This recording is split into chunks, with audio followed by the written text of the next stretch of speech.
ও দুনিয়ার মানুষেরা শোনো শোনো, আমি রব্বুল আলামিন তোমাদের প্রতি কেমন নেয়ামত দান করেছি তোমরা জানো নাকি? রব্বুল আলামিন বলেন, সারা পৃথিবীর গাছের পাতাগুলোকে যদি আমি খাতা করে দেই, আর সাগরের জলগুলোকে যদি কালি করে দেই, আর বলতে থাকি সাগরের জল নামক কালি দ্বারা, গাছের পাতা নামক খাতা দ্বারা তোমরা তোমাদের রবের নিয়ামত লিখতে থাকো, রব্বুল আলামিন বলেন গাছের পাতাগুলো শেষ হয়ে যাবে, সাগরের জলগুলো শুকিয়ে যাবে, রব্বুল আলামিনের নিয়ামত কখনো লিখে শেষ করা যাবে না। চিন্তা করেন, শুধুমাত্র আপনাদের এই শিবগঞ্জের গাছের পাতাগুলো না, আপনাদের এই শিবগঞ্জে হাজার হাজার লক্ষ লক্ষ কোটি কোটি গাছ রয়েছে, ওই গাছের শুধু পাতাগুলো নয়, রব্বুল আলামিন বলেন সারা পৃথিবীতে যত গাছের পাতাগুলো আছে, ওই গাছের পাতাগুলোকে যদি রব্বুল আলামিন খাতা করে দেন, আর সাগরের জলগুলো, সাগরের পানিগুলোকে যদি কালি করে দেন, আর বলতে থাকেন তোমরা তোমাদের রবের নিয়ামত লিখতে থাকো, রব্বুল আলামিন বলেন সাগরের জল শুকিয়ে যাবে, গাছের পাতাগুলো শেষ হয়ে যাবে, রব্বুল আলামিনের নিয়ামতগুলো কখনো লিখে শেষ করা যাবে না।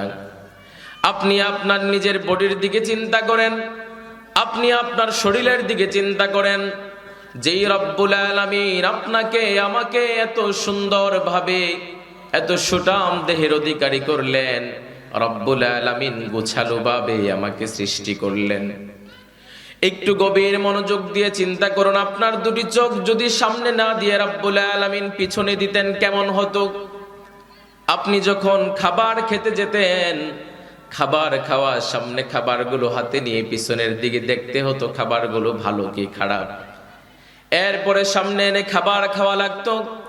রব্বুল আলামিন বলেন আমি তোমাকে এত নিয়ামত দিয়েছি, এত নিয়ামত দিয়েছি, যেই নিয়ামত দিয়ে তোমাদেরকে ভরপুর করে রেখেছি। প্রতিদিন আমরা কার্বন ডাই অক্সাইড ত্যাগ করছি, অক্সিজেন গ্রহণ করছি।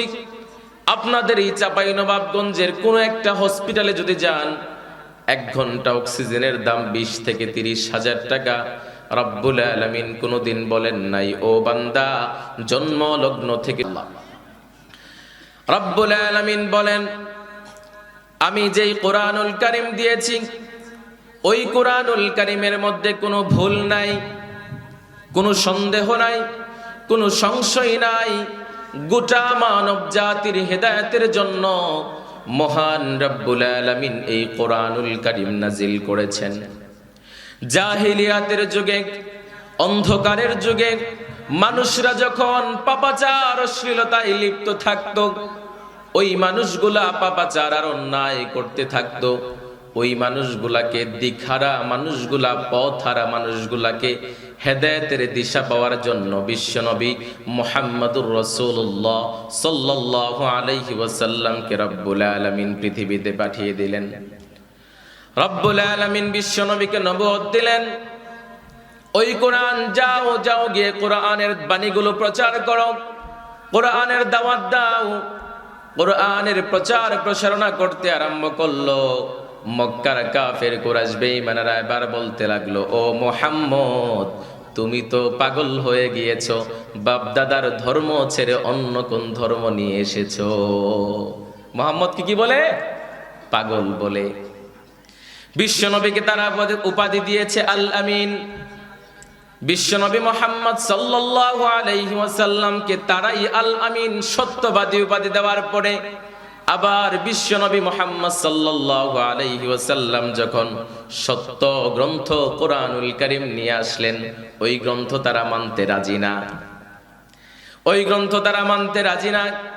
কিন্তু অবাক করা বিষয় হচ্ছে মুহাম্মাদুর রাসূলুল্লাহ সাল্লাল্লাহু আলাইহি ওয়াসাল্লাম যখন কোরআনুল কারীমের তেলাওয়াত করতেন, মক্কার কাফের কুরাইশ বেঈমানেরা, আবু জাহেল, উতবা, শাইবা, মুগীরা তাদের সাঙ্গপাঙ্গ নিয়ে বিশ্বনবীর ঘরের কাছে কান লাগিয়ে বিশ্বনবীর তেলাওয়াত শুনতো। সুবহানাল্লাহ, এত আস্তে বিশ্বনবীর তেলাওয়াত শুনতো। একদিন সবাই মিলে সিদ্ধান্ত নিল, না না, মুহাম্মদের কোরআন শোনা যাবে না, কারণ মুহাম্মদের কোরআন তো আমরা মানি না। সবাই মিলে একবার সিদ্ধান্ত নিল, ঠিক আছে, আগামীকাল থেকে কেউ মুহাম্মদের কোরআন শুনতে আসবো না। দ্বিতীয় দিন যখন আবার চলে আসলো, দ্বিতীয় দিন আসার পরে এবার আবু জাহেল চিন্তা করে, গতকালকে সিদ্ধান্ত হয়েছিল কেউ যাবে না, আমি গেলে কোনো সমস্যা নাই, কারণ আমি গেলে তো কেউ দেখবে না, আমি একা একা যাই। উদ্বাও সেম চিন্তা করে, আমি যদি যাই কেউ তো দেখবে না। সাইবা চিন্তা করে, সবাই সেম চিন্তা করে বিশ্বনবীর ঘরের কাছে চলে গেল। বিশ্বনবীর তেলাওয়াত শুনে আর সবাই বলে, কি ব্যাপার, গতকাল তো বলেছিলে তোমরা আসবা না। এটাই ছিল কোরআনুল কারীমের মুজিজা, যেই কোরআনুল কারীম রব্বুল আলামিন বিশ্বনবী মুহাম্মদুর রাসূলুল্লাহ সাল্লাল্লাহু আলাইহি ওয়াসাল্লামের কাছে দিয়ে দিলেন গোটা মানব জাতির হেদায়েতের জন্য। ওই কোরআনুল কারীমকে যদি আমি প্রশ্ন করি, কোরআনুল কারীম তুমি কি? কোরআনুল কারীম প্রথম উত্তর দিচ্ছে, যালিকাল কিতাবু লা রাইবা ফীহি হুদাল লিল মুত্তাকিন। কোরআন নিজেই নিজের পরিচয় দিয়ে দিচ্ছে, এটা এমন কিতাব, এটা এমন কিতাব যাতে কোনো সন্দেহ নাই, যাতে কোনো ভুল নাই। হুদাল লিল মুত্তাকিন, আর এটা মুত্তাকিদের জন্য পথ প্রদর্শক। এবার আপনি মনে করেন আপনাকে একটা জিনিস দেওয়া হলো, আপনি যাচাই বাছাই করবেন এই জিনিসটার মধ্যে কোনো খুঁত আছে কিনা, সন্দেহ আছে কিনা। রব্বুল আলামিনের কোরআনকে আমি প্রশ্ন করলাম, কোরআন তুমি কি? কোরআন নিজেই পরিচয় দিচ্ছে, যালিকাল কিতাবু লা রাইবা ফীহি হুদাল লিল মুত্তাকিন। আল্লাহু আকবার। কোরআন পরিচয় দিচ্ছে আমি, এটা এমন কিতাব, এটা এমন কিতাব যাতে কোনো সন্দেহ নাই, যাতে কোনো ভুল নাই। পৃথিবীর কোনো বই লেখক বলতে পারবে না, পৃথিবীর কোনো প্রকাশক বলতে পারবে না, একটা বই ছাপিয়ে কখনো বলতে পারবে না আমি যেই বইটা লিখেছি ওই বইটা নির্ভুল, কখনোই বলতে পারবে না। কিন্তু রাব্বুল আলামিনের কোরআন বলে এটা এমন কিতাব, এটা এমন কিতাব, চ্যালেঞ্জ দিয়ে বলেন যেই কোরআন দিয়েছে ওই কোরআনের মাঝে কোনো সন্দেহ নাই, ওই কোরআনের মাঝে কোনো ভুল নাই। গোটা মানব জাতির হেদায়েতের জন্য মহান রাব্বুল আলামিন কোরআনুল কারীম নাজিল করেছেন। সুবহানাল্লাহ বলবেন না? এবার কোরআন প্রথম পরিচয় দিচ্ছে, এই কোরআনের মাঝে কোনো ভুল নাই, এই কোরআনের মাঝে কোনো সন্দেহ নাই, এই কোরআন মুত্তাকিদের জন্য পথ প্রদর্শক। এবার আমরা যে কোরআনকে, কোরআনের রচয়িতা সম্পর্কে যদি প্রশ্ন করি, রব্বুল আলামিন বলেন, ইন্নাহু লাকুরআনুন কারীম ফি কিতাবিম মাকনুন লা ইয়ামাসসুহু ইল্লাল মুতাহহারুন তানজিলুম মির রাব্বিল আলামিন। নিশ্চয় এটি সম্মানিত কিতাব, যা এক সুরক্ষিত কিতাবে পূর্ব থেকেই লিপিবদ্ধ রয়েছে। একে স্পর্শ করে কেবল তারাই যাদের অন্তরে অত্যন্ত পবিত্র। এটা জগৎ সমূহের প্রতিপালকের পক্ষ থেকে অল্প অল্প করে অবতীর্ণ করা হয়েছে। এই কোরআনুল কারীম তারাই স্পর্শ করে যারা এই কোরআনকে বুঝে, যারা এই কোরআনকে নিজের জীবনে ধারণ করতে চায়, ওই কোরআনকে বুকে লালন করতে চায়, তারাই স্পর্শ করে। আর এটা অল্প অল্প করে অবতীর্ণ করা হয়েছে। রব্বুল আলামিন বললেন অল্প অল্প করে অবতীর্ণ করা হয়েছে। বিশ্বনবী মুহাম্মদুর রাসূলুল্লাহ সাল্লাল্লাহু আলাইহি ওয়াসাল্লামকে সুদীর্ঘ 23 বছরে বিশ্বনবীর কাছে এই কোরআনুল কারীম নাজিল করা হলো। বিশ্বনবীর কাছে কোরআনকে দিয়ে দেওয়া হলো বিভিন্ন প্রেক্ষাপটে, বিভিন্ন সময়ে, যেখানে যেইভাবে কাজে লেগেছে কোরআন ওইভাবে জিবরাইল আলাইহিস সালামের মাধ্যমে রব্বুল আলামিন ওহী নাজিল করে দিলেন, অল্প অল্প করে অবতীর্ণ করে দিলেন। এই কোরআন শুধুমাত্র রব্বুল আলামিন বললেন, এই কোরআন বিশ্বনবী মুহাম্মদুর রাসূলুল্লাহ সাল্লাল্লাহু আলাইহি ওয়াসাল্লামের উপর নাজিল করা হয়েছে শুধুমাত্র মুসলমানদের জন্য না, শুধুমাত্র বাংলাদেশের জন্য না, গোটা মানব জাতির হেদায়েত, গোটা মানব জাতি যেন পথ প্রদর্শক খুঁজে পায়, পথ খুঁজে পায়, কোনটা সত্যের পথ কোনটা মিথ্যার পথ, ওই পথ যেন খুঁজে পায়। এজন্যই রাব্বুল আলামিন পবিত্র কোরআনুল কারীমটাকে নাজিল করলেন। এবার পবিত্র কোরআনুল কারীম বিশ্বনবী মুহাম্মদুর রাসূলুল্লাহ সাল্লাল্লাহু আলাইহি ওয়াসাল্লাম যখন নামাজের মধ্যে তেলাওয়াত করতেন, হযরত ওমর ফারুক রাদিয়াল্লাহু তাআলা আনহু ইসলামের দ্বিতীয় খলিফা, তখন তিনি ইসলাম ধর্ম গ্রহণ করেন নাই। একদিন রাতের বেলা হযরত ওমর ফারুক রাদিয়াল্লাহু তাআলা আনহু তিনি বিশ্বনবীর তেলাওয়াত শুনতে লাগলেন। বিশ্বনবীর তেলাওয়াত শুনে মনে করলেন, বিশ্বনবী নামাজের মাঝে তেলাওয়াত করলেন, বিশ্বনবী তেলাওয়াত করলেন আর সে শুনলো, এটা কোনো মনে করলো এটা কোনো কবির বানানো কবিতা।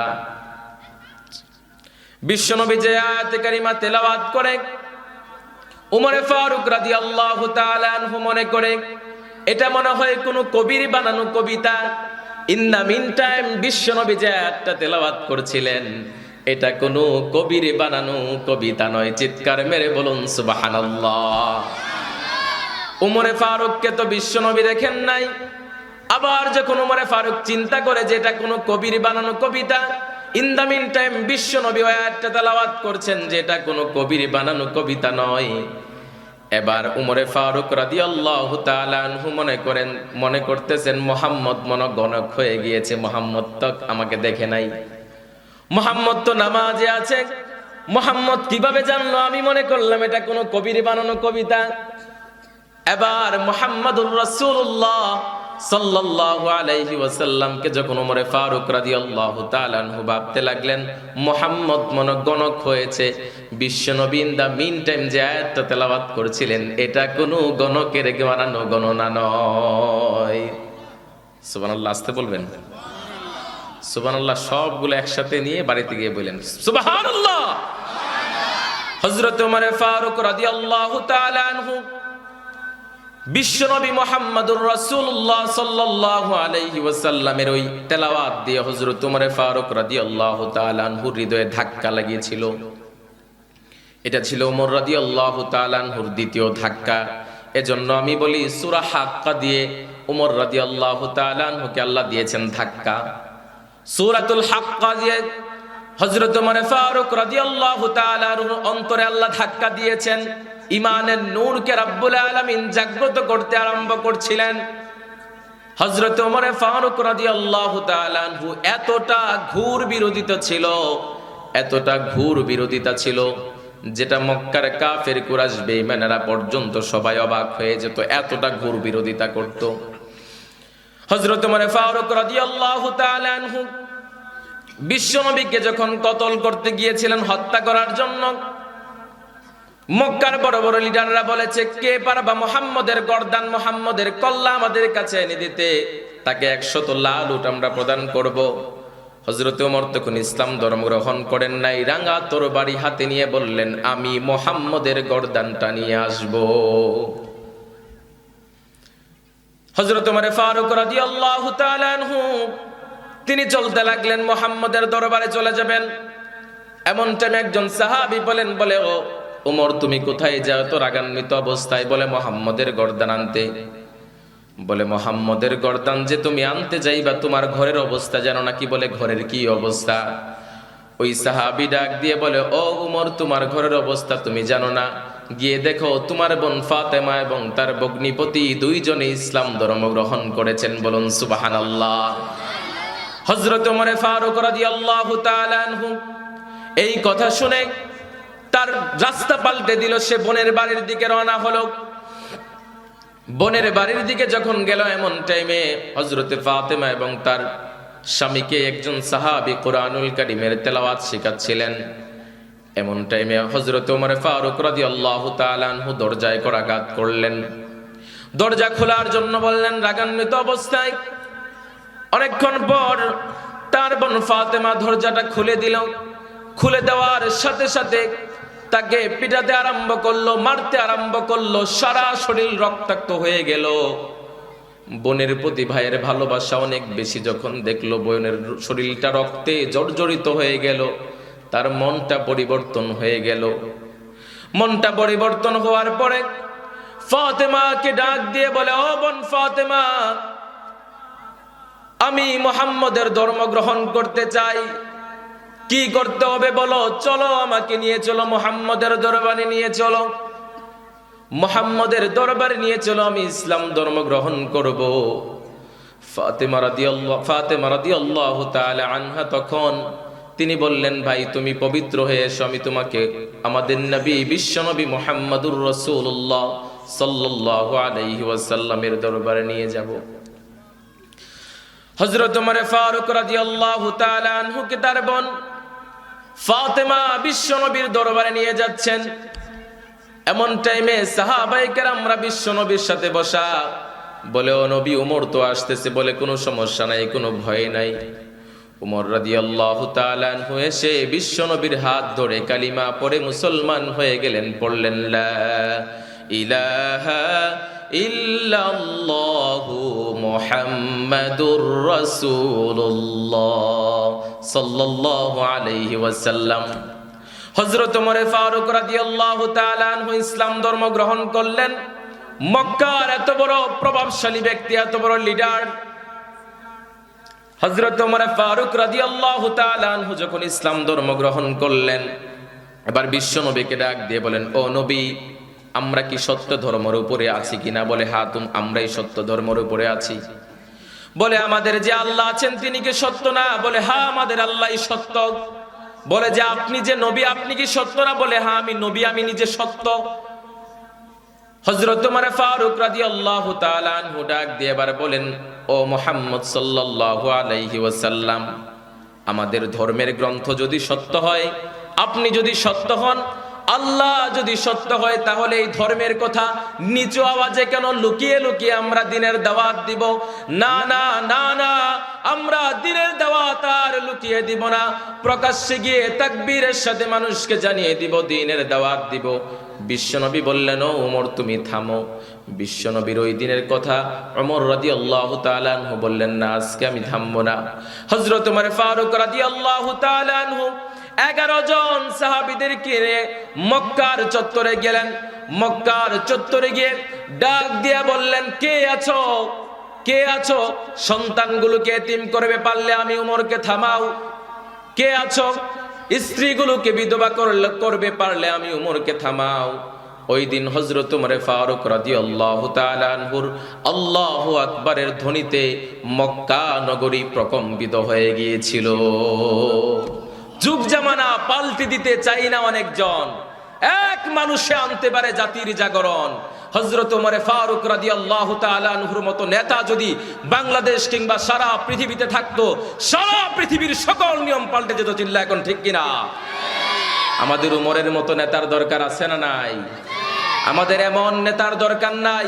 আমাদের এমন নেতার দরকার নাই যেই নেতা সকালবেলা উঠে মদের গ্লাস দিয়ে মদ টানে, ঠিক কিনা? আমাদের এমন নেতার দরকার নাই যেই নেতা নিজের মুখের দাড়িগুলো চাচে, সুন্নতি দাড়িগুলো চেঁচে দেয়। আমাদের ওই রকম নেতার দরকার নাই। আমাদের নেতা মুহাম্মদুর রাসূলুল্লাহ, এছাড়া পৃথিবীর কোন নেতা আমাদের হতে পারে না, পারে না এবং পারে না। চিল্লা এখন ঠিক কিনা? আমাদের নেতা মুহাম্মদুর রাসূলুল্লাহ সাল্লাল্লাহু আলাইহি ওয়াসাল্লাম, এর থেকে বড় কোনো নেতা পৃথিবীতে হতে পারে না। এটা যদি আপনি মানেন তাহলে আপনার ঈমানের পরিপূর্ণতা আছে, আর যদি আপনি না মানেন আপনার ঈমানের কোনো পরিপূর্ণতা নাই। আমার নেতা তো আমার নবী, আমি আমার নেতা মানি, আমি আমার আদর্শ মানি, আমি বলি আমি অমুক আদর্শের সৈনিক, আমি বঙ্গবন্ধু শেখ মুজিবের আদর্শের সৈনিক। ওরে বেকুব, তুই বঙ্গবন্ধুর শেখ মুজিবের আদর্শের সৈনিক। আল্লাহ রাব্বুল আলামিন বললেন, লাকাদ কানা লাকুম ফি রাসূলিল্লাহি উসওয়াতুন হাসানা। বিশ্বনবী মুহাম্মদ সাল্লাল্লাহু আলাইহি ওয়াসাল্লামের জীবনের মাঝে রয়েছে তোমাদের জন্য সর্বোত্তম আদর্শ। এবার যদি আপনি বিশ্বনবী ছাড়া অন্য কোনো আদর্শ মানেন, আপনি আল্লাহর বিধান অমান্য করলেন, আপনি কাফের। পারলে আমার এই কথা উল্টিয়ে দেখান আপনি। এই কোরআনুল কারীম রব্বুল আলামিন নাজিল করলেন, এবার বললেন এই কোরআনটা কাদের জন্য এসেছে। রব্বুল আলামিন তাও বলছেন, হুদাল লিন্নাসি ওয়া বায়িনাতিম মিনাল হুদা ওয়াল ফুরকান। গোটা মানব জাতির হেদায়েতের জন্য, গোটা মানব জাতির জন্য এই কোরআন। হুদাল লিন-নাসি ওয়া বাইয়িনাতিম মিনাল হুদা ওয়াল ফুরকান, গোটা মানব জাতির হেদায়েতের জন্য এই কোরআন। এবং এই কোরআনটা কেন জানো নাকি? সত্য মিথ্যার পার্থক্য করার জন্য আমি ওই কোরআনুল কারীম তোমাদের জন্য নাজিল করলাম। আবার রাব্বুল আলামিন অন্য আয়াতে কারিমার মধ্যে বলেন হুদাল লিল মুত্তাকিন, শুধুমাত্র মুসলমানদের জন্য, শুধুমাত্র মানব জাতির জন্য না, মুত্তাকিদের জন্য এই কোরআন। কোরআন শুধু মুত্তাকিদের জন্য না, গোটা মানব জাতির হেদায়েতের জন্য কোরআন। এক জায়গায় বললেন হুদাল লিন-নাস, গোটা মানব জাতির জন্য হেদায়েত। আরেক জায়গায় বললেন হুদাল লিল মুত্তাকিন, এটা মুত্তাকিদের জন্য পথ প্রদর্শক। রব্বুল আলামিন শুধুমাত্র এখানে মুত্তাকি কোন জায়গায় ব্যবহার করেছেন, আবার কিছু কিছু জায়গায় ব্যবহার করেছেন হুদাল লিন-নাস, এটা গোটা মানব জাতির জন্য হেদায়েত। অতএব এই কোরআন পড়ার দরকার আছে না নাই? বিশ্বনবী বলেন খায়রুকুম মান তাআল্লামাল কুরআন ওয়া আল্লামা, তোমাদের মধ্যে ওই ব্যক্তি সর্বোত্তম যেই কোরআন নিজে শিক্ষা করে এবং অপরকে শিক্ষা দেয়। এবার আমার পিছনে যারা উস্তাদ মহোদয়গণ আছেন তারাই হচ্ছে সর্বোত্তম সর্বশ্রেষ্ঠ ব্যক্তি, কারণ তারা বাচ্চাদেরকে কোরআন শিখায়। যে ব্যক্তি কোরআন নিজে শিখায় এবং নিজে শিখে এবং অন্যকে শিখায় সেই সর্বোত্তম ব্যক্তি। এবার আপনি নিজের সাথে মিলান, আপনি কি কোরআন নিজে শিখেছেন কিনা, অন্যকে শিখানোর চেষ্টা করছেন কিনা, আপনি সর্বোত্তম ব্যক্তি কিনা, আপনি নিজেই নিজের সার্টিফিকেট দিতে পারবেন। রব্বুল আলামিন বললেন এটা কাদের জন্য কিতাব? হুদাল লিন-নাস, হুদাল লিল মুত্তাকিন। এবার কোরআনকে যদি আমরা প্রশ্ন করি, ও কোরআন তুমি কে পৃথিবীতে নতুন এসেছো নাকি? কোরআন বলে না না, আমি কোরআন নতুন এসে নাই। রব্বুল আলামিন পবিত্র কোরআনুল কারীমের মধ্যে বলেন কুল নাহবিতু মিনহা জামিআ فإما يأتينكم مني هدى فمن تبع هداي فلا خوف عليهم ولا هم يحزنون। আমি বললাম এবার তোমরা সকলে এখান থেকে নেমে যাও, অতঃপর আমার নিকট থেকে তোমাদের নিকট যেই হেদায়েত পৌঁছে, যারা আমার হেদায়েত অনুসরণ করে তাদের কোনো ভয় নাই, তাদের কোনো চিন্তা নাই। রব্বুল আলামিন বলেন এই কোরআন যারা মানবে, এই কোরআনের পথে যারা পরিচালিত হবে, তাদের কোনো ভয় নাই, তাদের কোনো চিন্তা নাই, তাদের কোনো হতাশা নাই।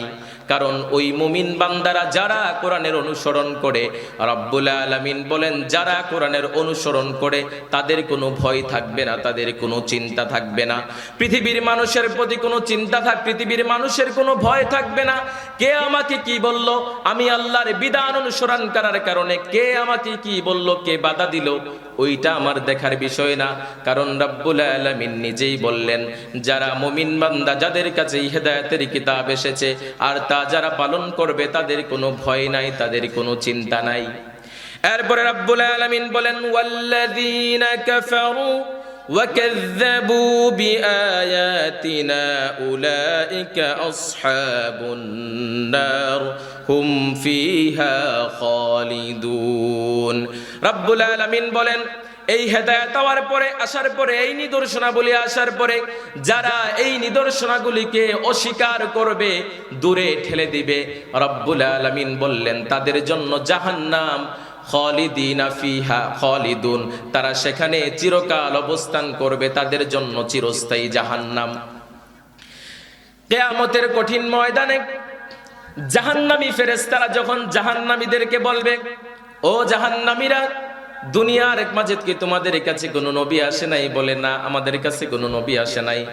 এবার ডাক দিয়ে বলবে কোন নবীর ওয়ারিস এসেছিল কিনা? বলে হ্যাঁ, নবীর ওয়ারিসগণ আলেম উলামা আমাদেরকে বুঝিয়েছি, কিন্তু তাদেরকে আমরা মিথ্যাবাদী বলে তাড়িয়ে দিয়েছি। জাহান্নামী ফেরেশতারা ঘাড় ধাক্কা দিয়ে এবার বলবে যা তুই জাহান্নামে যা। আলেমদেরকে সম্মান করবেন। আল উলামা ওয়ারাসাতুল আম্বিয়া, আলেম উলামা হচ্ছে নবীর ওয়ারিস। ওই আলেমদের গালে আপনারা জুতা মারেন, ওই আলেমদের কপালে আপনারা, ওই আলেমদেরকে আপনারা অপমান করেন, লাঞ্ছিত করেন, একটু কি হৃদয়ে আঘাত লাগে না যে আলেমরা হচ্ছে নবীর ওয়ারিস?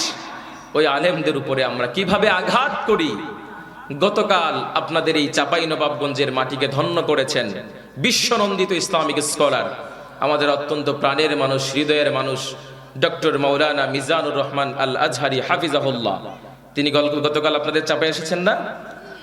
তিনি আসার পরে উনার মাহফিলে একজন ব্যক্তি অস্ত্র সহ পাওয়া গেল।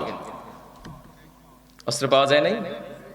উনার মাহফিল থেকে বের হওয়ার সময় আমাদের পুলিশ প্রশাসনের ভাইয়েরা ধরলো যে তার হাতে অস্ত্র। এবার আপনি বলেন, মাহফিলে আসার সময় যারা অস্ত্র নিয়ে আসে তাদের উদ্দেশ্যটা কি? তাদের উদ্দেশ্য তো মহৎ উদ্দেশ্য হতে পারে না। কারণ এই মাহফিলে যারা আসে তারা হচ্ছে কোরআন প্রেমী, ইসলাম প্রেমী মানুষ। আর যারা কোরআন বিরোধী, ইসলাম বিরোধী, তারাই হচ্ছে অস্ত্র শস্ত্র নিয়ে মাহফিলে আসে। এবং আমরা মাননীয় অন্তর্বর্তীকালীন সরকারের কাছে আমরা আহ্বান জানাবো, ডক্টর মাওলানা মিজানুর রহমান আজহারি হচ্ছে একজন বাংলাদেশের ম্যান পাওয়ার, এবং উনার ডাকে লক্ষ লক্ষ জনতা ছুটে আসে। আমরা বলবো আপনারা ওনাদেরকে নিরাপত্তার ব্যবস্থা করুন, তাদেরকে সম্মান করেন। এই মানুষগুলো হচ্ছে এই দেশের সম্পদ। আমাদের মাঝ থেকে আরেকজন সম্পদ বিদায় নিয়েছেন, বিশ্বনন্দিত ইসলামিক স্কলার শহীদ আল্লামা দেলোয়ার হোসেন সাঈদী রাহিমাহুল্লাহ। এই সম্পদগুলোকে আমরা মূল্যায়ন করতে জানি না। যারা সম্পদকে মূল্যায়ন করতে জানে না তাদেরকে আল্লাহ ওই সম্পদ আর দান করেন না। তো আমরা আহ্বান করব আলেমদের প্রতি, যারা ইমাম, যারা খতিব, ওই ইমাম মানে কিন্তু নেতা। ইমাম মানে কি? নেতা। তো ওই নবীর ওয়ারিস তিনি হচ্ছেন নেতা, এছাড়া কোনো নেতা নাই। তো নবীদের ব্যাপারে, আলেম ওলামাদের ব্যাপারে যারা কটূক্তিমূলক কথা বলে, আল্লাহ শানে যারা কটূক্তিমূলক কথা বলে, তাদের এই জমিনে শাস্তি, তাদেরকে কতল করে দাও, ঠিক কিনা? আর কোনো বিচার নাই তাদের ব্যাপারে। আমার বাবাকে গালি দাও, আমি কিচ্ছু বলবো না। আমার মাকে গালি দাও, আমি কিচ্ছু বলবো না। আমার ভাইকে গালি দাও, আমি কিচ্ছু বলবো না। কিন্তু আমার নবীকে যদি গালি দাও, আমার নবীকে যদি নিয়ে কেউ যদি কটূক্তি করে, আমার আল্লাহ শানে যদি কেউ কটূক্তি করে, তাদেরকে আমরা সর্বোচ্চ শাস্তি দেব, তাদেরকে হত্যা করার বিধান রয়েছে।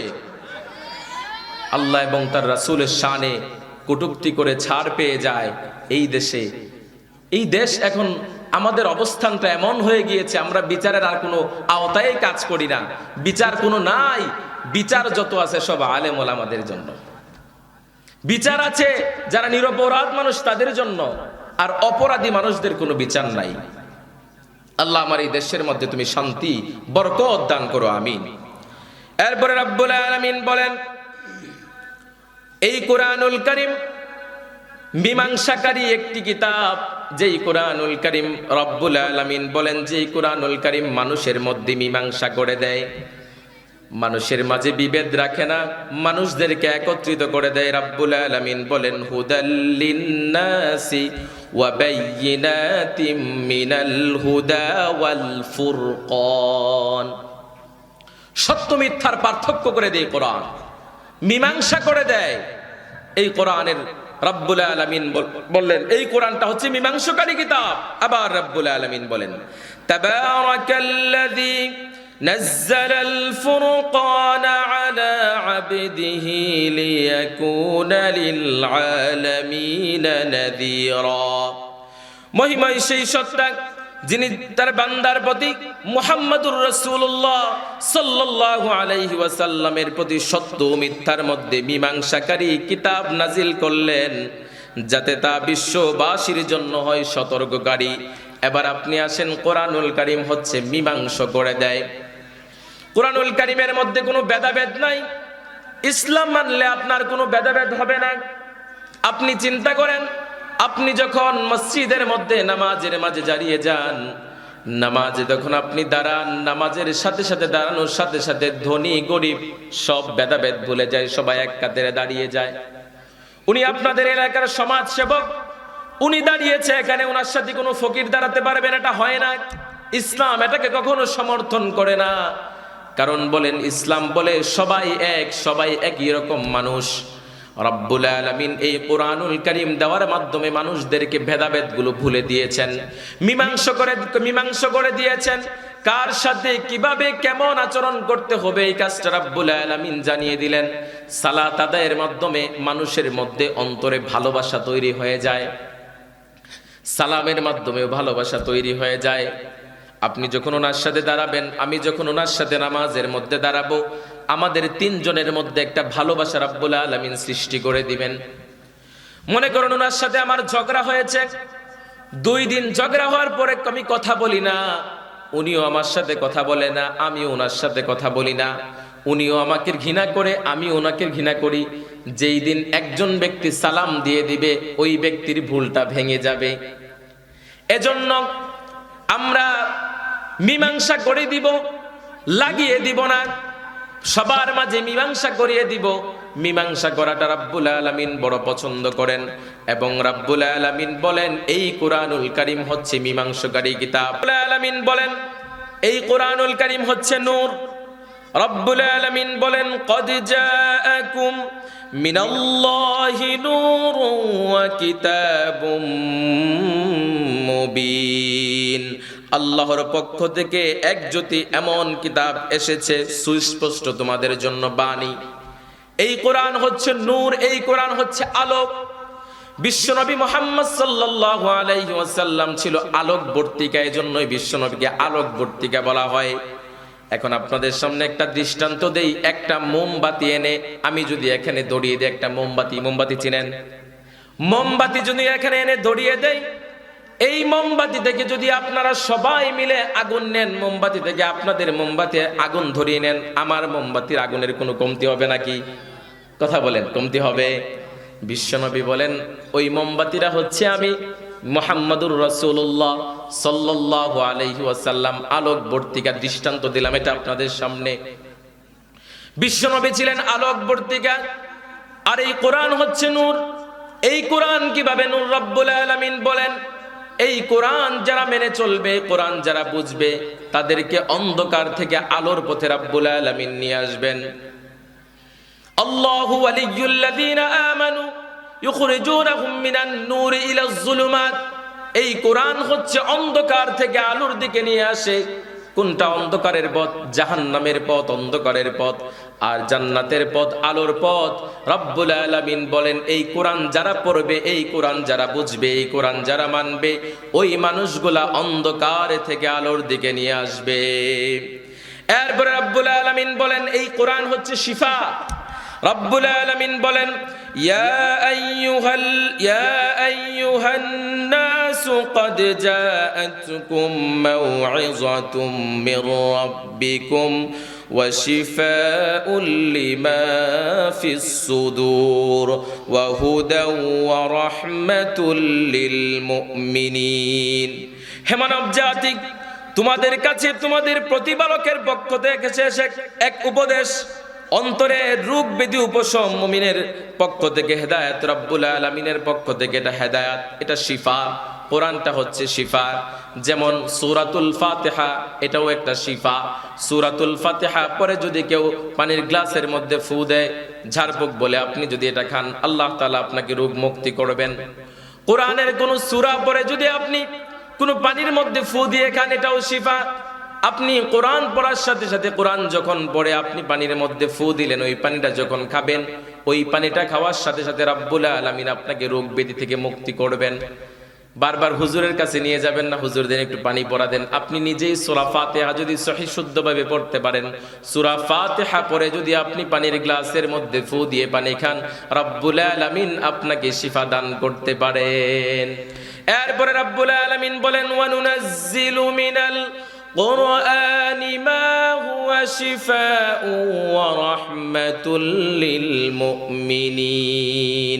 এই কোরআন রব্বুল আলামিন নাজিল করেছেন তোমাদের জন্য শিফা, এটা তোমাদের রোগ ব্যাধি মুক্তি করার জন্য এই কোরআনটাও তোমাদেরকে দিলেন। কোরআন শুধুমাত্র দেখে দিকে পড়ার বিষয় না, এতগুলো কথা যে বললাম, কোরআন আমাদের জন্য মীমাংসা, কোরআন আমাদের জন্য নূর, কোরআন আমাদের জন্য শিফা। ওই কোরআন থেকে আমরা শিফা নিব, ওই কোরআন থেকে আমরা রোগ ব্যাধি মুক্তি হওয়ার জন্য রব্বুল আলামিনের কাছে বলবো। এরপরে রব্বুল আলামিন বলেন এই কোরআন হচ্ছে বাইয়িনা, সত্য মিথ্যার পার্থক্য করে, বাইয়িনা পার্থক্য করে কোনটা সত্য আর কোনটা মিথ্যা। এরপরে রব্বুল আলামিন বলেন এই কোরআন হচ্ছে হাকিম। রব্বুল আলামিন পবিত্র কোরআনুল কারীমের মধ্যে বলেন আলিফ লাম রা তিলকা আয়াতুল কিতাবিল হাকিম। হিকমতপূর্ণ কিতাবের আয়াত, এটা হচ্ছে হিকমত, এটা দ্বারা প্রজ্ঞাময় কিতাব। এরপরে রব্বুল আলামিন বলেন ইয়াসিন ওয়াল কুরআনিল হাকিম ইন্নাকা লামিনাল মুরসালিন। হিকমতময় কোরআনের শপথ, নিশ্চয় তুমি রাসূলগণের একজন। বিশ্বনবীকে বললেন হিকমত দিয়ে যে কোরআনটা হিকমত এবং তুমি রাসূল নিশ্চয়ই, ইন্না নিশ্চয়ই, রব্বুল আলামিন তাগিদ দিয়ে দিলেন ইন্না নিশ্চয়ই, ইন্নাকা লামিনাল মুরসালিন তুমি রাসূলগণের মধ্যে একজন। বিশ্বনবীকে রব্বুল আলামিন সেখানে সার্টিফিকেট দিয়েছেন। এরপরে রব্বুল আলামিন বলেন যালিকা নাতলুহু আলাইকা মিনাল আয়াতি ওয়ায-যিকরিল হাকীম। হে নবী, এমন আয়াত ও সারগর্ভ উপদেশ আপনাকে দিয়েছি যা আমি তোমাকে পড়ে শুনিয়েছি। এমন কিতাব, হিকমতময় কিতাব, প্রজ্ঞাময় কিতাব বিশ্বনবী মুহাম্মদুর রাসূলুল্লাহ সাল্লাল্লাহু আলাইহি ওয়াসাল্লামের কাছে, বিশ্বনবী মুহাম্মাদের কাছে দিয়েছেন। রব্বুল আলামিন বলেন ওইটা হিকমতপূর্ণ কিতাব। এবার মনে করেন, এবার যে আয়াতে কারিমার মধ্যে রব্বুল আলামিন বলেন এই কোরআনটা হচ্ছে বিধান গ্রন্থ, এই বিধান দিয়েছেন রব্বুল আলামিন। আল্লাহ রব্বুল আলামিন বলেন ওয়ামা আতাকুমুর রাসূলু ফাখুযুহু ওয়ামা নাহাকুম আনহু ফান্তাহু ইন্নাল্লাহা শাদীদুল ইকাব। ওয়ামা আতাকুমুর রাসূলু ফাখুযুহু, বিশ্বনবী যা নিয়ে এসেছেন তা আঁকড়ে ধরো। ওয়ামা নাহাকুম আনহু ফান্তাহু, বিশ্বনবী যা বারণ করেছেন তা ছেড়ে দাও। এবার আসেন আহলে কিতাব দাবিদার, আহলে কোরআন দাবিদার, শুধু কোরআন মানি রাসূল মানি না, আছে না? আপনারা জানেন বাংলাদেশে এমন লোক আছে, এমন একটা গোষ্ঠী আছে যারা কোরআন মানে কিন্তু হাদিস মানে না। বলে আল্লাহর কিতাব মানি কিন্তু রাসূলের হাদিস যে ওইটা মানে না। কিন্তু আল্লাহ কি বলছেন? ওয়ামা আতাকুমুর রাসূল, বিশ্বনবী মুহাম্মদ সাল্লাল্লাহু আলাইহি ওয়াসাল্লাম জানিয়ে এসেছেন তা আঁকড়ে ধরো। ওই আঁকড়ে ধরার মাঝেই সফলতা। ওয়ামা নাহাকুম আনহু ফান্তাহু, বিশ্বনবী যা বারণ করেছেন তা ছেড়ে দিতে হবে। ইন্নাল্লাহা শাদীদুল ইকাব, আর এই কাজ যদি না করো তাহলে তোমাদের জন্য কঠোর শাস্তি আছে। নিশ্চয় তাদের জন্য কঠোর শাস্তি। এজন্য বিশ্বনবী যা নিয়ে এসেছেন তা ধরতে হবে, বিশ্বনবীকে যা বারণ করেছেন তা ছেড়ে দিতে হবে। নবী যা করেছেন ওইটা আমরা করব, নবী যেটা করেন না ওইটা আমরা করব না। বিশ্বনবী মুহাম্মদ সাল্লাল্লাহু আলাইহি ওয়াসাল্লাম সকল সাহাবায়ে কেরামরা একদিন আসলেন, এসে আম্মাজান যারা ছিলেন সবার কাছে বললেন, আম্মাজানরা বলেন বিশ্বনবী মুহাম্মদ সাল্লাল্লাহু আলাইহি ওয়াসাল্লাম কি কি আমল করেন? আমরা তো দেখি উনি নামাজ পড়েন, রোজা রাখেন, হজ যাকাত সবকিছু করেন, এছাড়া এক্সট্রা বাড়িতে আসলে কি আমল করেন? আম্মাজানরা বলছেন বিশ্বনবী এগুলাই করেন। তিনি তাহাজ্জুদের সালাত আদায় করেন, তিনি কিয়ামুল লাইল করেন। যখন বিশ্বনবীর এই বর্ণনাগুলো দিতে আরম্ভ করলেন, একজন সাহাবী উঠে বললেন আমি আগামীকাল থেকে আমার স্ত্রী সহবাস ছেড়ে দিব। আরেকজন সাহাবী উঠে বললেন আমি আগামীকাল থেকে ঘুমাবো না। আরেকজন সাহাবী বললেন আমি খাওয়া দাওয়াই ছেড়ে দিব। বিশ্বনবীর কানে এই কথা পৌঁছে গেল। বিশ্বনবী সাহাবায়ে কেরামদেরকে ডাক দিয়ে বললেন ও সাহাবায়ে কেরামরা শুনো, আমি যতটুকু করি তোমরা ততটুকু করবা, আমার থেকে বাড়িয়ে করার চেষ্টা করো না। আমি তো প্রতিদিন সালাত আদায় করি, আমি তো কিয়ামুল লাইলও পড়ি, আমি আমার স্ত্রীদের সাথেও ঘুমাই, আবার আমি তো খাবারও খাই, আমি নিদ্রাও যাই। আমি বিশ্বনবী যা করেছি তার থেকে বেশি তোমরা করতে যেও না। এজন্য বিশ্বনবী মুহাম্মদ সাল্লাল্লাহু আলাইহি ওয়াসাল্লামের আদর্শকে মানতে হবে, বিশ্বনবী যা নিয়ে এসেছেন তা আঁকড়ে ধরতে হবে এবং আমার নবী যা নিষেধ করেছেন তা ছেড়ে দিতে হবে। এরপরে রব্বুল আলামিন বললেন এই কোরআনটা হচ্ছে উপদেশ, এই কোরআন দিয়ে মানুষকে উপদেশ দেওয়া যায়। রব্বুল আলামিন বললেন কাল্লা ইন্নাহা তাযকিরা ফামান শাআ যাকারা। এতই উপদেশ যা তোমরা স্মরণ রাখবি, হরকাল এই কোরআনকে স্মরণ রাখতে হবে, এটা উপদেশ দিয়েছেন রাব্বুল আলামিন। উপদেশ বাণী হিসেবে তোমাদেরকে দিলেন, এই কোরআন থেকে তোমরা উপদেশ গ্রহণ করবা। কোরআন যেটা বলেছে তোমরা সেটা করবা, কোরআন যেটা বারণ করেছে সেটা করবা না, এটা তোমাদের জন্য উপদেশ এই কোরআনটা। এই কোরআনের ব্যাপারে বিশ্বনবী মুহাম্মদ সাল্লাল্লাহু আলাইহি ওয়াসাল্লামের চরিত্রের ব্যাপারে যদি প্রশ্ন করত, আম্মা জান আয়েশা সিদ্দিকা রাদিয়াল্লাহু তাআলা আনহার কাছে একবার সাহাবায়ে কেরামরা প্রশ্ন করলেন, ও আম্মা জান বলেন না আমার নবীর চরিত্র কেমন? আম্মা জান আয়েশা সিদ্দিকা রাদিয়াল্লাহু তাআলা আনহা বললেন, কানা খুলুকুহুল কুরআন, পবিত্র কোরআনটাই হচ্ছে বিশ্বনবী মুহাম্মদ সাল্লাল্লাহু আলাইহি ওয়াসাল্লামের চরিত্র। সুবহানাল্লাহ। যেই বিশ্বনবীর ব্যাপারে রব্বুল আলামিন চরিত্রের ব্যাপারে সার্টিফিকেট দিলেন, ইন্নাকা লাআলা খুলুকিন আযীম, নিশ্চয়ই আপনি মহান চরিত্রের অধিকারী। বিশ্বনবীকে রব্বুল আলামিন সার্টিফিকেট দিয়েছেন আযীম বলে, সগীর মানি ছোট, কাবীর মানি বড়, আযীম মানি মহান। রব্বুল আলামিন যেন তেন জায়গায় আযীম ব্যবহার করেন নাই, আলেম ওলামা এখানে আছেন। রব্বুল আলামিন যেন তেন জায়গায় আযীম ব্যবহার করেন নাই, বিশ্বনবীর চরিত্রের সার্টিফিকেট দিতে গিয়ে তিনি আযীম ব্যবহার করেছেন। বিশ্বনবী কোনোদিন কোনো মানুষের প্রতি আঘাত করেন নাই। এবার আপনি আপনার এলাকার সমাজের নেতা, আপনি এলাকার রাজনীতিবিদ ব্যক্তি, আপনার উপরে যদি অন্য কোনো মানুষ ক্ষিপ্ত হয়, অন্য কোনো মানুষ যদি আপনার ব্যাপারে কটু কথা বলেন, আপনি আপনার সাঙ্গ নিয়ে তাকে মারতে যান। কিন্তু বিশ্বনবী এটা কখনো করেন নাই। বিশ্বনবী নিজেও প্রেসিডেন্ট ছিলেন, সেনাপতি ছিলেন, বিশ্বনবী কখনো এটা করেন নাই। বিশ্বনবীর জীবনে কোনো রেকর্ড নাই যে তিনি কারো গায়ে হাত তুলেছেন। বিশ্বনবী কারোকে আঘাত করেন নাই। এবার যদি আপনি বিশ্বনবীর আদর্শ অনুসরণ করে রাজনীতি করতে পারেন, তাহলে আপনি হবেন সফলকাম ব্যক্তি। রব্বুল আলামিন বলেন এই কোরআনটা উপদেশ। এরপরে রব্বুল আলামিন সর্বশেষ বলেন, অনেকগুলো পয়েন্ট আছে, আমি খুব সংক্ষিপ্ত করে নিলাম। রব্বুল আলামিন বলেন এই কোরআনটা হচ্ছে পরম সত্য কিতাব। ইয়া আইয়ুহান নাসু قد جاءكم الرسول بالحق من ربكم فآمنوا خيرا لكم। রাসূল নিয়ে এসেছেন সত্য ঈমান। বিশ্বনবী যেই কিতাবটা নিয়ে এসেছেন ওই কিতাবটা সত্য এবং ঈমানের সাথে সংযুক্ত, এবং তোমাদের জন্য এই কোরআনুল কারীমের তোমাদের জন্য কল্যাণ রয়েছে, এটা সত্য কিতাব। বিশ্বনবী মুহাম্মদুর রাসূলুল্লাহ সাল্লাল্লাহু আলাইহি ওয়াসাল্লাম তোমাদের জন্য সত্য কিতাব নিয়ে এসেছেন। এবার বলেন কোরআনুল কারীম সত্য নাকি মিথ্যা? কথা বলেন। পিছনের ভাইরা যারা বলেন না তারা মনে হয় বলতেছেন কোরআন মিথ্যা। কোরআন সত্য কিতাব।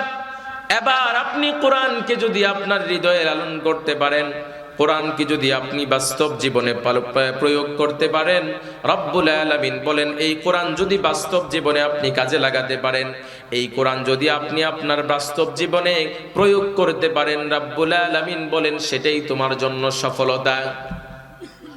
কিয়ামতের কঠিন ময়দান এত ভয়াবহ হবে, এত ভয়াবহ হবে, যেদিন কোনো মানুষ কোনো দিশা থাকবে না, দিশা পাবে না। রব্বুল আলামিন বলেন আল কারিআতু মাল কারিআ ওয়া মা আদরাকা মাল কারিআ।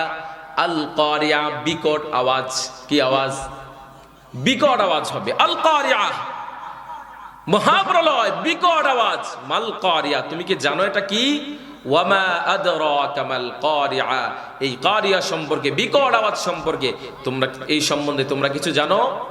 আচ্ছা, আপনারা বিকট আওয়াজ শুনছেন, অনেক বড় আওয়াজ শুনছেন, কিছু একটা নাম বলেন তো। বিকট আওয়াজ শুনছেন, এর থেকে বড় কোন আওয়াজ আর জীবনে শুনেন নাই? কি কোন বড় আওয়াজ শুনেন নাই? হ্যাঁ, বজ্রপাত।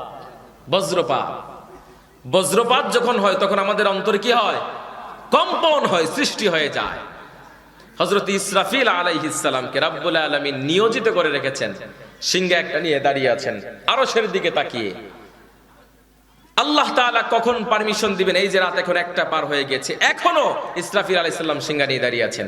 আল্লাহ রাব্বুল আলামিন আদেশ করবেন আর তিনি সিংহায় ফুৎকার দিয়ে দিবেন।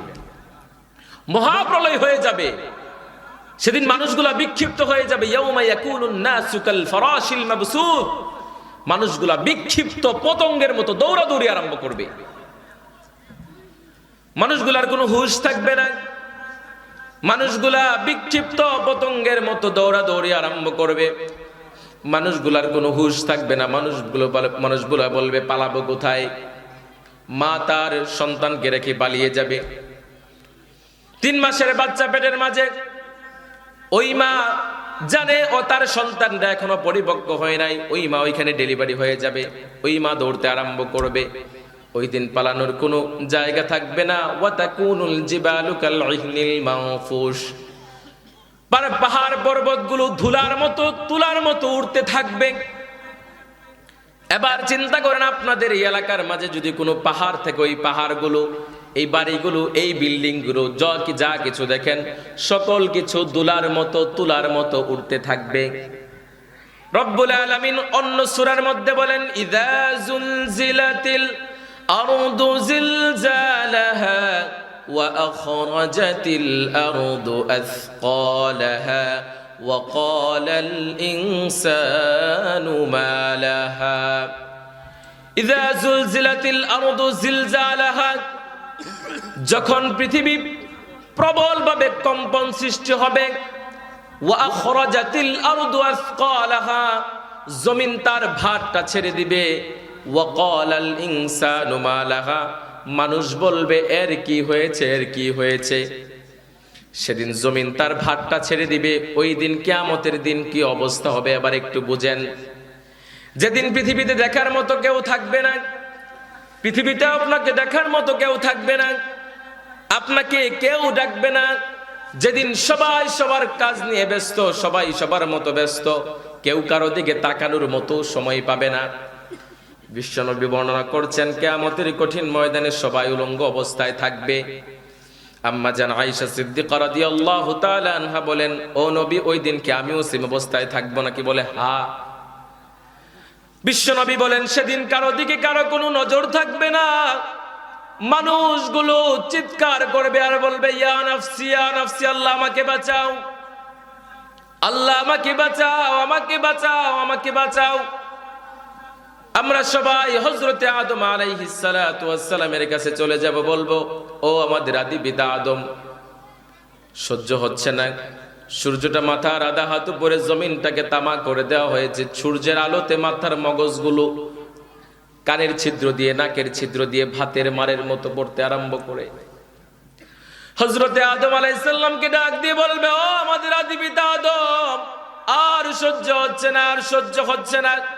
হয়তো এসবার না হয় ওসবার, দুইটার একটা করেন। হযরতে আদম আলাইহিস সালাম বলবে, ইয়া নাফসি ইয়া নাফসি, আল্লাহ আমাকে বাঁচাও, আমাকে বাঁচাও। সেদিন হযরতে আদম নবী, তিনিও বলবেন, ইয়া নাফসি ইয়া নাফসি। আমরা চলে যাব হযরতে ইব্রাহিম আলাইহিস সালামের কাছে, গিয়ে বলবো, আমাদের জাতির পিতা ইব্রাহিম, আজকে একটু কিছু একটা করেন। মাথার মগজগুলো কানের ছিদ্র দিয়ে, নাকের ছিদ্র দিয়ে গলে গলে পড়ছে, আজকে কিছু একটা করতে হবে, আমাদের আর সহ্য হচ্ছে না। হয়তো আসবার না হয় ওসবার, কিছু একটা করেন। ইব্রাহিম আলাইহিস সালাম ডাক দিয়ে বললে, পৃথিবীতে আমি 3টা জিনিস কৌশলে 3টা কথা বলেছিলাম নমরুদকে। রব্বুল আলামিন যদি ওই কথার কারণে আজকে আমাকে আটকে দেয়, আমার কিছু করার নাই, আমি পারবো না। ইয়া নাফসি ইয়া নাফসি, যাও নূহ আলাইহিস সালামের কাছে যাও। হযরত নূহ আলাইহিস সালামের কাছে গিয়ে বলবে, ও নূহ, আপনি তো পৃথিবীর প্রথম রাসূল, কিছু একটা করেন না, পারছি না, আর সহ্য হচ্ছে না। মাথার মগজগুলো কানের ছিদ্র দিয়ে, নাকের ছিদ্র দিয়ে গলে গলে পড়তেছে। আসেন, বিশ্ব নবীর কেমন মায়া মমতা ছিল। নবীর কোরআনুল কারীম নিয়ে এসেছেন আমাদের জন্য। শুধু কোরআন দিয়ে ক্ষান্ত হন নাই, কোরআনটা দিয়ে উম্মতের জন্য বলে দিয়েছেন, হুদাল্লিল মুত্তাকিন হুদাল্লিন নাস, গোটা মানব জাতির জন্য হেদায়েত। পৃথিবীতে এটা সীমাবদ্ধ রাখেন নাই। বিশ্ব নবী কিয়ামতের কঠিন ময়দানেও সেই মায়া মমতা দেখান। ওইটারই আপনার কথা বলছি। হযরত নূহ আলাইহিস সালাম বলবেন, আমি পারবো না, ইয়া নাফসি ইয়া নাফসি ইয়া নাফসি, আল্লাহ আমাকে বাঁচাও। আমরা সকল নবীদের কাছে দৌড়তে আরম্ভ করব। হযরত ঈসা আলাইহিস সালাতু ওয়াস সালামের কাছে গিয়ে বলবো, ঈসা, আজকে কিছু একটা করেন না, পারছি না, সহ্য হচ্ছে না। হয়তো আসবার না হয় আসবার, দুইটার একটা করেন, আর সহ্য হচ্ছে না। হযরত ঈসা আলাইহিস সালাম ডাক দিয়ে বলবেন, এত জায়গায় ঘোরাঘুরি করে লাভ নাই, জায়গা মতো যাও। বলে জায়গা মতো কোথায় যাব? বলে গিয়ে দেখো বিশ্বনবী মুহাম্মাদুর রাসূলুল্লাহ সাল্লাল্লাহু আলাইহি ওয়াসাল্লাম মাকামে মাহমুদে তিনি সিজদারত অবস্থায় পড়ে আছে। যেদিন পৃথিবীর সকল নবীরা সকল উম্মতরা ইয়া নাফসি ইয়া নাফসি ইয়া নাফসি বলে চিৎকার করবে, সেদিন একজন মাত্র ব্যক্তি বলবে ইয়া উম্মতি ইয়া উম্মতি। আল্লাহু আকবার। সেদিন বিশ্বনবী মাকামে মাহমুদে সিজদারত অবস্থায় পড়ে কান্না করতে আরম্ভ করবেন। রব্বুল আলামিন বিশ্বনবীকে ডাক দিয়ে বলবেন, ও নবী আপনার কান্না আমার সহ্য হয় না, সালদোদ আপনি মাথা তুলে দাঁড়ান, বলেন না আপনার কি লাগবে। বিশ্বনবী বলবেন ইয়া উম্মতি ইয়া উম্মতি ইয়া উম্মতি। যেদিন রব্বুল আলামিন বিশ্বনবীকে বলবেন, ও নবী বলেন না আপনার কি লাগবে, ও হাবিব আপনার কান্না আমার সহ্য হয় না, ও হাবিব আপনার কান্না আমার সহ্য হয় না, বলেন না কি লাগবে। সেদিন বিশ্বনবী রব্বুল আলামিনকে ডাক দিয়ে বলবে, ওগো রব্বুল আলামিন পৃথিবীর সকল নবীদেরকে একটা স্পেশাল দোয়া করার জন্য সুযোগ করে দিয়েছিলাম। ওই স্পেশাল দোয়াটা সকল নবীরা সকল রাসূলরা দুনিয়ায় করে ফেলেছে, ওই স্পেশাল দোয়াটা আমি আমার গুনাহগার উম্মতদের জন্য রেখে দিয়েছি। যেই নবী তায়েফের ময়দানে রক্তাক্ত হয়েছে, যেই নবী শরীরের রক্তগুলোকে ঝরিয়েছে, দান্দাল মুবারক শহীদ হয়েছে, আমার জন্য আপনার জন্য নিজের জন্য কিছু করেন নাই, যেই নবী সারাটা জীবন আমার জন্য আপনার জন্য কষ্ট করেছেন, ওই নবী কাল কিয়ামতের কঠিন ময়দানে রব্বুল আলামিনের কাছে বলবে, ওগো রব্বুল আলামিন আমি আমার গুনাহগার উম্মতদেরকে জান্নাতের দিকে নিয়ে যেতে চাই, আমি শাফাআত করতে চাই। সেদিন বিশ্বনবী মুহাম্মদ সাল্লাল্লাহু আলাইহি ওয়াসাল্লামকে রব্বুল আলামিন শাফাআতের দায়িত্ব দিবেন, যান আপনি সুপারিশ করে আপনার গুনাহগার উম্মতদেরকে জান্নাতে নিয়ে যান। নবীরা বিশ্বনবী যখন সুপারিশের দায়িত্ব পাবেন, এরপর নবীগণ, সাহাবীগণ, তবে তাবিঈন, আইম্মে মুজতাহিদিন, এরপর আলেম উলামারাও সুপারিশ করার সুযোগ পাবে। সেদিন রব্বুল আলামিন বিশ্বনবীকে বলবেন, আপনার যা লাগবে আজকে তাই চান আমি আজকে আপনাকে তাই দিব। এবার একটু চিন্তা করেন, যেই নবীর বিরুদ্ধে আপনি কথা বলেন, যেই নবীকে আপনি মানেন না আদর্শ রূপে, যেই নবীকে আপনার জীবনের সাথে মিলাতে পারেন নাই, যেই নবীর আদর্শটুকু আপনার জীবনের বাস্তব জীবনে প্রয়োগ করতে পারেন নাই, ওই নবী কিয়ামতের কঠিন ময়দানে আপনাকে কিভাবে সুপারিশ করবে? রব্বুল আলামিন তো বললেন, ওয়ামা আতাকুমুর রাসূলু ফাখুযুহু ওয়ামা নাহাকুম আনহু ফান্তাহু। মুহাম্মাদুর রাসূলুল্লাহ সাল্লাল্লাহু আলাইহি ওয়াসাল্লাম যা নিয়ে এসেছেন তা আঁকড়ে ধরতে হবে, বিশ্বনবী যা বারণ করেছে তা ছেড়ে দিতে হবে। ওই বিশ্বনবীকে যদি আদর্শ রূপে না মানি, ওই কোরআন যদি না মানি, ওই ইসলাম যদি না মানি, কিয়ামতের কঠিন ময়দানে বিশ্বনবীর সুপারিশ আমরা কিভাবে পাবো? কিয়ামতের কঠিন ময়দানে রব্বুল আলামিন হিসাব নিকাশ দিতে বলবেন, কিন্তু রব্বুল আলামিনকে আমরা ডাক দিয়ে বলবো, রব্বুল আলামিন তুমি যদি হিসাব নাও আজকে আমি পার পেতে পারবো না। রব্বুল আলামিন আমার হিসাবের খাতা খুলো না। রব্বুল আলামিন আমি তোমার কাছে আগেই সিলিন্ডার করে নিলাম, আমি পাপী, আমার পাপের কোনো শেষ নাই। রব্বুল আলামিন আমার হিসাব তুমি নিও না। এজন্য বেশি বেশি দোয়া পড়বেন, আল্লাহুম্মা হাসিবনি হিসাবান ইয়াসীরা। ও আল্লাহ, কিয়ামতের কঠিন ময়দানে আমাদের হিসাব তুমি সহজ করে দিও। রব্বুল আলামিনের কাছে দোয়া করতে হবে। আর ওই নিদর্শনাবলী কোরআন যদি আপনি নিজের জীবনের সাথে লাগাতে পারেন, নিজের জীবনে সর্বপ্রথম আপনার পারিবারিক জীবনে আপনি পরিবারের কর্তা, আপনি আগে নিজে নামাজ পড়তে হবে, এরপরে আপনার স্ত্রীকে নামাজি বানাতে হবে, আপনার সন্তানদেরকে নামাজি বানাতে হবে, আপনার পরিবারটাকে জান্নাতি পরিবার করে দিতে পারেন তিনি কে?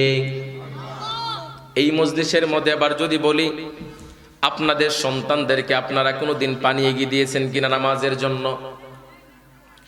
আপনার সন্তানকে আপনি নামাজের জন্য একটা দিন পানি এগিয়ে দিতে পারেন না? নাও বাবা উজু করে সালাতে আসো, আপনার সন্তানকে যদি আপনি পানিটা এগিয়ে দেন, আপনার এখানে কোনো অসম্মান হবে না, বরং পরের দিন দেখবেন আপনার সন্তান নিজে উজু করে আপনার জন্য পানি নিয়ে আসছে। আপনার সন্তান, আপনি তাকে আদর্শবান বানাতে হবে কিয়ামতের কঠিন ময়দানে।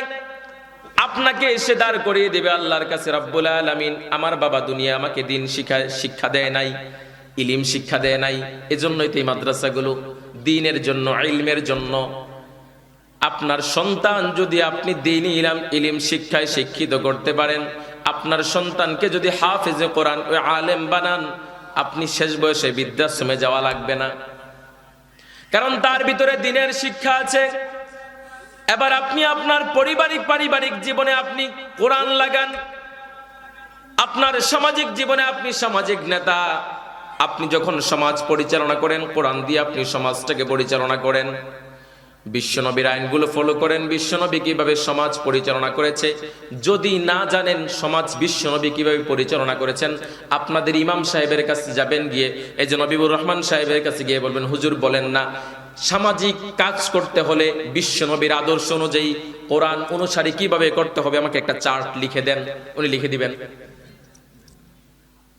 আপনি আপনার সমাজটাকে ইসলামের রঙে রাখাতে হবে, আপনার সমাজ সুন্দর হয়ে যাবে। এই সমাজের মধ্যে মারামারি থাকবে না, এই সমাজের মধ্যে কাটাকাটি থাকবে না, এই সমাজের মাঝে হিংসা থাকবে না, এই সমাজের মাঝে অহংকার থাকবে না। শুধুমাত্র কোরআনকে যদি আপনি ফলো করেন।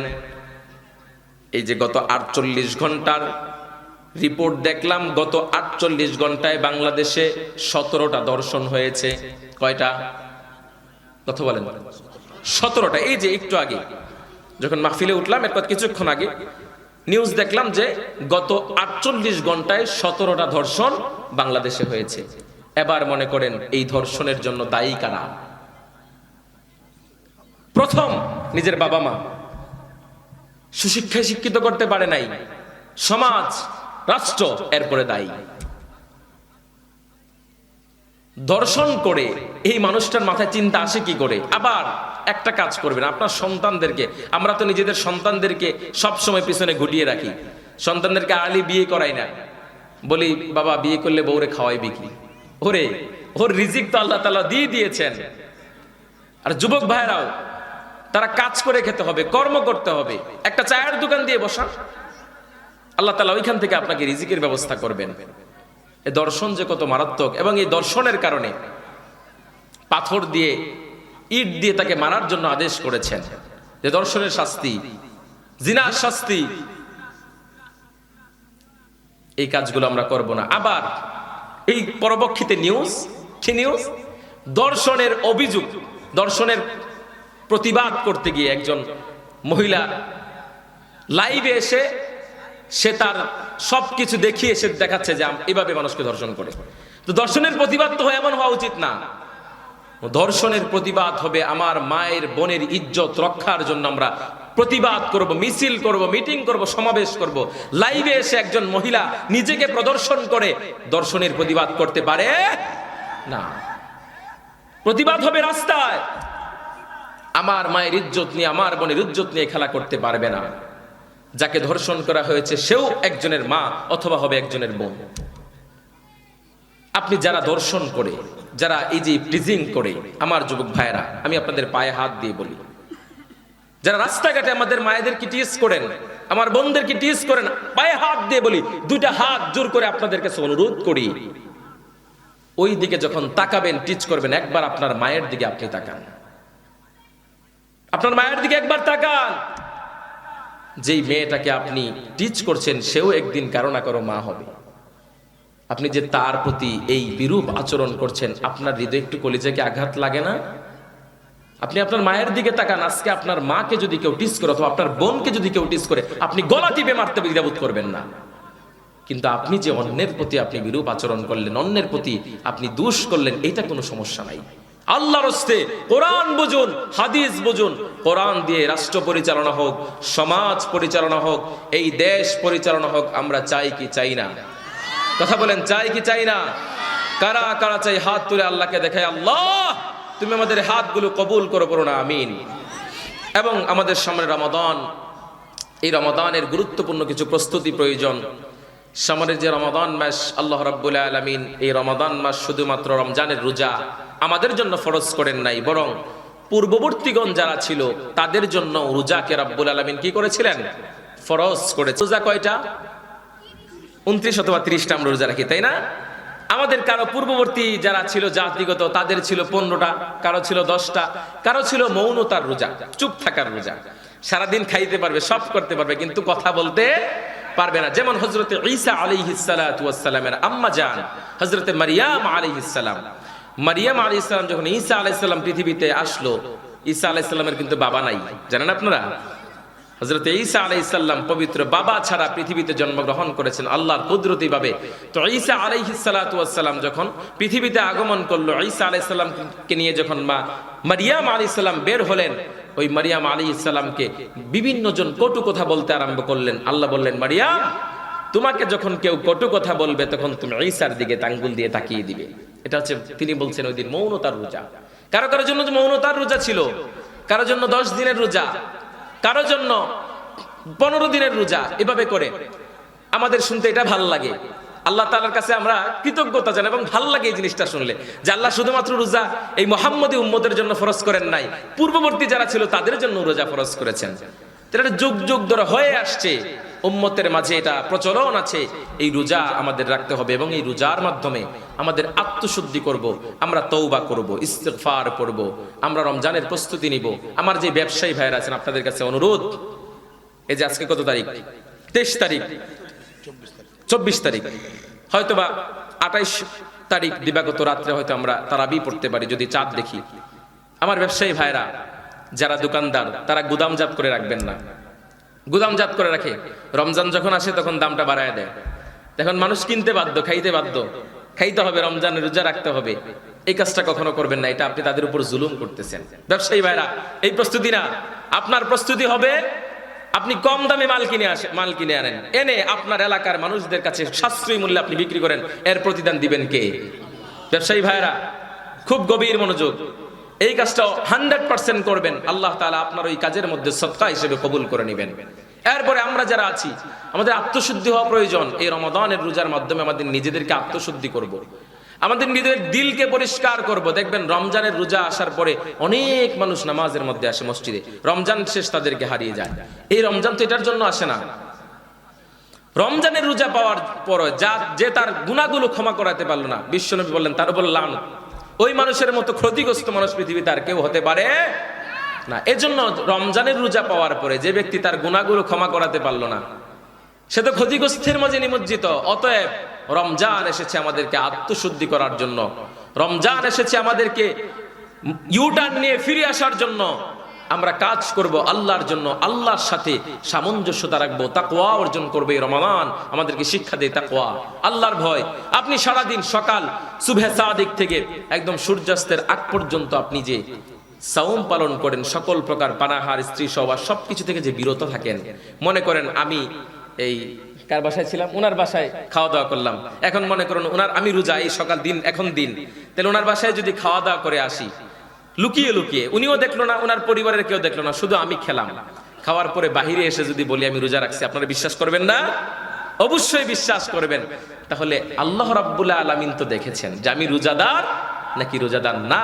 অতএব ভয় করতে হবে আল্লাহকে, আমাকে দেখছেন আল্লাহ। আমি যেই কাজ করি, এই যে অন্ধকার রজনীতে কেউ যদি গিয়ে জিনা করে, কেউ যদি ব্যভিচারে লিপ্ত হয়, পৃথিবীর কোনো মানুষ দেখেন না, কিন্তু দেখেন তিনি কে। আমরা আল্লাহ রাব্বুল আলামিনের বিধান অনুযায়ী, রাব্বুল আলামিন যে কোরআন দিয়েছেন, ওই কোরআনের বিধি বিধান অনুযায়ী আমাদের নিজেদের জীবন, আমাদের পরিবার, আমাদের সমাজ, আমাদের রাষ্ট্র পরিচালনা করব বিশ্বনবী মুহাম্মদ সাল্লাল্লাহু আলাইহি ওয়াসাল্লামের আদর্শ অনুযায়ী, বিশ্বনবীর হাদিসের অনুসরণ করে আমরা যেন আমাদের জীবনকে কাটাতে পারি। এবং এই দারুল আরকাম নুরানি হাফিজিয়া মাদ্রাসার জন্য আমার দিল ভরা দোয়া, ভালোবাসা, আন্তরিকতা, মহাব্বত। আমি শুনেছি নুরানি বিভাগে প্রায় 750 ছাত্রছাত্রী, আলহামদুলিল্লাহ বলবেন না? এবং হিফজ বিভাগে প্রায় 150 ছাত্র রয়েছে, আবাসিক থাকে। এই যে আজকে আপনাদের সামনে 7 জন হাফিজ কোরআন, হিফজুল কোরআন তারা পাগড়ি নিয়েছেন। এই মাদ্রাসাগুলোকে আপনারা বহাল রাখবেন, এই মাদ্রাসাগুলোর জন্য আপনাদের দিল প্রাণটা সঁপে দিবেন। এই যত বেশি এই মাদ্রাসাগুলোর প্রতি আপনারা মহাব্বত রাখবেন, আল্লাহ তাআলা আপনাদেরকে তত বেশি প্রতিদান দিবেন। এবং আপনি প্রতিজ্ঞা করবেন আপনার সন্তানকে আপনি মাদ্রাসায় দিবেন, মাদ্রাসায় দেওয়ার মাধ্যমে দ্বীনি ইলম শিক্ষা করাবেন। এবং বাবা মা হিসাবে আপনাদের কর্তব্য হচ্ছে দোয়া, এবং উস্তাদদের বড় দোয়া প্রয়োজন। এই যে আমি আজকে এই মাঠে কথা বলছি, ওয়াল্লাহি আল্লাহর কসম করে বলি, আল্লাহ তাআলার রহমত আমার বাবা মার দোয়া এবং আমার উস্তাদদের দোয়া। আমি দেখেছি, আমি নিজে যখন আমি ক্লাস 7 কিংবা 8-এ পড়ি মাদ্রাসায়, তখন আমার বাবা নিজে গরম পানি করে ফজরের সময় নিজে উজু করে তারপরে আমার জন্য গরম পানি রেখে এসেছে। আমি তার চাক্ষুষ প্রমাণ। আমি ঘুমেছিলাম একদিন, মনে হয় প্রায় আমার বাবা চোখের পানি ফেলে আমার জন্য দোয়া করতেন। ওই বাবা মার দোয়া বড় গুরুত্বপূর্ণ দোয়া। আমার যুবক ভাইয়ের, এই যে ছোট ছোট কচিকাচা আমার সোনামণি ভাইয়েরা, বাবা মার দোয়া বড় গুরুত্বপূর্ণ। বাবার সাথে মায়ের সাথে কখনো খারাপ আচরণ করবা না। বাবা তোমার শ্রেষ্ঠ সম্পদ, মা তোমার শ্রেষ্ঠ সম্পদ। ওই বাবার সাথে ওই মায়ের সাথে যদি বেয়াদবি করো আর বাবা মার বদদোয়া যদি লেগে যায়, তাহলে এই পৃথিবীতে ধ্বংস, তোমার এই পৃথিবীতে ধ্বংস, আখিরাতে ধ্বংস। একটা ছোট্ট হাদিস শুনি, এরপরে আপনাদের থেকে ইনশাআল্লাহ আমরা মোনাজাত করে বিদায় নিব। বিশ্বনবীর জলিল কদর সাহাবী হযরতে আলকামা রাদিয়াল্লাহু তাআলা আনহু, বিশ্বনবীর সাহাবী হযরতে আলকামা রাদিয়াল্লাহু তাআলা আনহু মৃত্যু শয্যা অবস্থায় পড়ে আছেন। তার মুখ দিয়ে কালিমা বের হচ্ছে না, কালিমা তিনি পড়তে পারছেন না। এমন সময় বিশ্বনবী মুহাম্মদুর রাসূলুল্লাহ সাল্লাল্লাহু আলাইহি ওয়াসাল্লাম বিশ্বনবীর সাহাবী বেলাল এবং শুআইব রাদিয়াল্লাহু তাআলা আনহুকে পাঠিয়ে দিলেন, যাও তোমরা গিয়ে আলকামার কানের মধ্যে, আলকামার সামনে কালিমার তালকিন দাও। মৃত্যু শয্যা অবস্থায় যদি কোনো ব্যক্তি থাকে, আপনি বলবেন না কালিমা পড়ো, আপনি নিজে পড়েন, তাকে তালকিন দেন। বিশ্বনবীর জলিল কদর সাহাবী আলকামার কাছে গিয়ে কালিমার তালকিন দিতে লাগলেন। হযরতে বেলাল রাদিয়াল্লাহু তাআলা আনহু এবং হযরতে শুআইব রাদিয়াল্লাহু তাআলা আনহু কালিমার যখন তালকিন দেয়, তাও আলকামা কালিমা পড়তে পারে না। বিশ্বনবী এবার ডাক দিয়ে বলেন, যাও আলকামার স্ত্রীকে ডেকে নিয়ে আসো। বলে আলকামার স্ত্রী দিকে আসো। আমার আলকামা কি দুনিয়ায় খারাপ কাজ করেছে? বলে না, আপনার আলকামা দুনিয়ায় ভালো কাজ করেছে। আপনি যে আদর্শ দিয়েছেন ওই আদর্শের উপরে সে চলেছে। বিশ্বনবী বলেন, কেন আমার আলকামা কালিমা পড়তে পারে না? এবার বললেন, আলকামার মাকে ডেকে নিয়ে আসো। আলকামার মাকে ডেকে নিয়ে আসার পরে আলকামার মাকে ডাক দিয়ে বলল, ও আলকামার মা, বলেন না আলকামা দুনিয়ার মাঝে কেমন ছিল? বলে আপনার আলকামা খুব ভালো ছিল, নামাজ পড়তো, রোজা রাখতো, সব করত। বিশ্বনবী বলেন, আলকামার স্ত্রীও বলছে যে তার আলকামা ভালো ছিল, আলকামার মাও বলতেছে আলকামা ভালো ছিল। এবার বিশ্বনবী আলকামার মাকে প্রশ্ন করলো, ও আলকামার মা, বলেন না আলকামা আপনার সাথে কেমন ছিল? এবার আলকামার মা ডাক দিয়ে বলে, ও নবী, আলকামা কোনোদিন আমার কথা শুনে নাই, সে তার শুধু বউয়ের কথাই শুনেছে, সে আমার কথা শুনে নাই। এজন্য যারা পুত্রবধূ আছেন, উস্কে দিবেন না আপনার স্বামী, আপনার স্বামীকে কখনো উস্কে দিবেন না আপনার শ্বশুর এবং শাশুড়ির বিরুদ্ধে যাওয়ার জন্য। আলকামার মা ডেকে ডেকে বলে, আলকামা কোনোদিন আমাকে প্রাধান্য দেয় নাই, তার বউকে প্রাধান্য দিয়েছে। বিশ্বনবী ডাক দিয়ে বলে, ও আলকামার মা, আপনি আলকামাকে মাফ করে দেন, আলকামা তো কালিমা পড়তে পারে না। আলকামার মা ডেকে বলে, ও বিশ্বনবী, আমি আলকামাকে মাফ করব না। আলকামার মা যখন বলল আলকামাকে মাফ করবে না, বিশ্বনবী বললেন, ও সাহাবায়ে কেরাম, আগুন নিয়ে আসো, লাকড়ি নিয়ে আসো, আগুন আর লাকড়ি নিয়ে আসো, আমি আলকামাকে পুড়িয়ে দিব। আগুন আর লাকড়ি নিয়ে আসার পরে যখন আগুন আর লাকড়িগুলো নিয়ে আসলো, আলকামার মা দূর থেকে দৌড় দিয়ে বিশ্বনবীর পা মুবারক জড়িয়ে ধরে বলল, ও বিশ্বনবী, আলকামাকে আপনি পুরাবেন না, আলকামা আমার কলিজার ধন, আলকামা আমার নারী ছেড়া ধন, আলকামাকে আপনি পুরাবেন না, আলকামাকে আমি মাফ করে দিলাম। সেদিন বিশ্বনবী সাক্ষী, সাহাবায়ে কেরামরা সাক্ষী, যখনই আলকামার মা বললেন আলকামাকে মাফ করে দিলাম, আলকামা কালিমা পড়তে পড়তে দুনিয়া থেকে বিদায় হয়ে গিয়েছেন। লা ইলাহা ইল্লাল্লাহু মুহাম্মাদুর রাসূলুল্লাহ সাল্লাল্লাহু আলাইহি ওয়াসাল্লাম। মায়ের দোয়ার কি কারেকশন দেখছেন? হামলা, গ্রেনেড হামলা, বোমা দিলে এটা মিস হতে পারে, কিন্তু মায়ের দোয়া, বাবার দোয়া কখনো মিস হতে পারে না।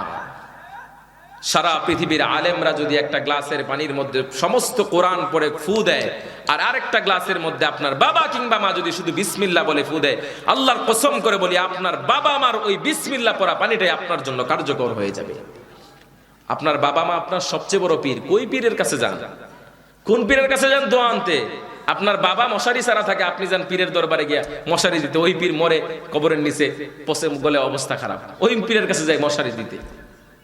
আবার এই যে মায়েদের কথা যে বললাম, যে স্ত্রীর সাথে তার স্ত্রীর উস্কানিতে তো স্ত্রীর সাথে ভালো আচরণ করতো, কিন্তু মায়ের সাথে ভালো আচরণ করতো না। আমরা যারা শ্বশুর শাশুড়ি আছি, আমার মায়েরা যারা কথা শুনছেন, আপনারা আপনাদের পুত্রবধূকে নিজের মেয়ের মতো দেখবেন। আবার আমার যে বোনেরা স্ত্রী হিসাবে আছেন, পুত্রবধূ হিসেবে আছেন, আপনারা আপনাদের শ্বশুর এবং শাশুড়িকে নিজের বাবা মার মতো স্থান দিবেন, তাহলেই আপনার ঘরের মধ্যে শান্তি আসবে।